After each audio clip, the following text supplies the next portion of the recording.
Hi there. My name is Nick Dempsey, and today we're going to talk about my favorite subject, fish.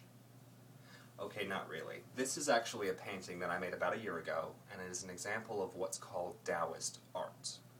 And Taoist art is the process of capturing the Tao of a person, object, or scene. That is, it's a snapshot of sorts that transcends any explanation one can do with words. I first became aware of Taoist art about 4 or 5 years ago when I stumbled across a book by a man named Lele, an artist currently working in China. And I was immediately struck opening this book and looking at his work how similar it was to my own. It felt to me as though I had always been drawing this way. Now, Taoist art has essentially opposite goals to most other art forms. Other art forms concern themselves primarily with making a statement or with the physical appearance of its subject matter. Taoist art, in contrast, presents its subject in a way that enlightens the viewer. It reproduces the basic essence of its subject matter with line and color, and in that way it's less about what an object looks like and more about what an object is like. Now, Taoist art presents its subject matter such that it gives the viewer a deeper understanding of the essential character of a scene, object, or living thing. Depicting the essential character is about understanding light and shadow. As I'm sure we're all familiar with this symbol, this is the yin-yang, but what you might not know is that as an ancient Taoist symbol, and the two halves represent light and dark coming together to make a unified whole, each containing the seeds of the other within them. This illustrates the basic Taoist tenet of opposition, wherein something is defined by its opposite or by its absence. As Lele wrote in his book, The Tao of Sketching, when we build a house using wood, stone, or brick tiles, we make walls and a roof structure that can be seen and touched. But the purpose is to create the space inside, which cannot be seen or touched. Hold on to that thought, we will come back to it. And Taoist art is performed without hesitation or revision. It's a very quick art form. Mistakes that are made in the production of a piece are worked into the final product.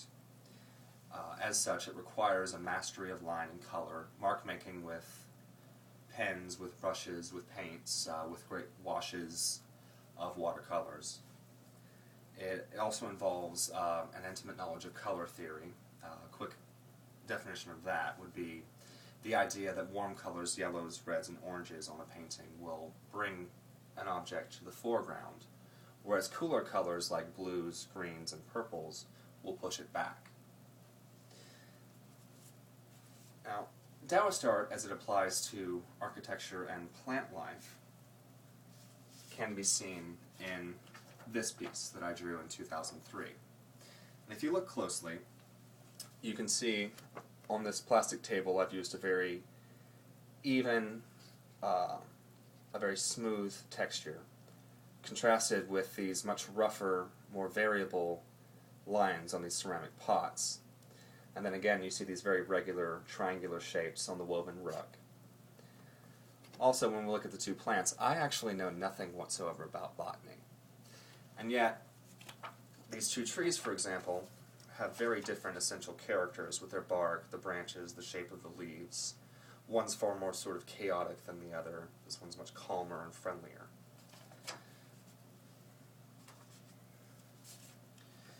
The room as well, you can see,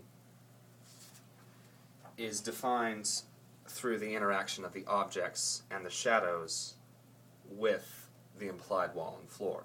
I've actually made no marks whatsoever that suggest a room, and yet if you look, you can tell this is an interior scene with a single light source.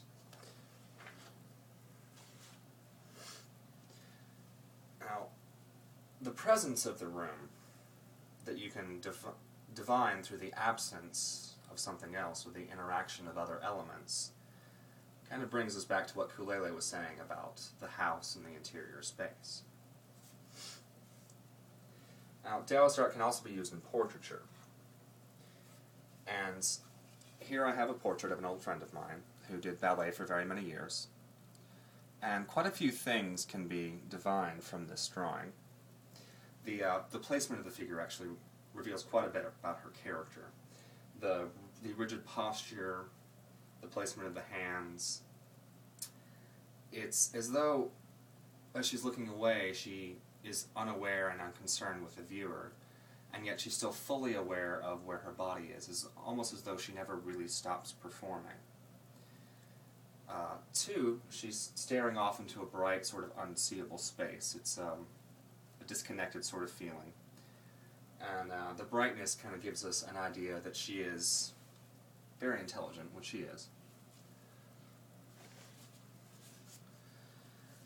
And the content of that piece reveals something about the Tao. The light that you see in the bright window is actually depicted through the absence. The top of her hair, if you noticed, disappeared into nothing.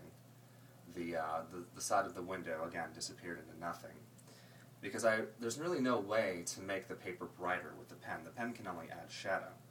And the bright must be suggested by the absence of shadow.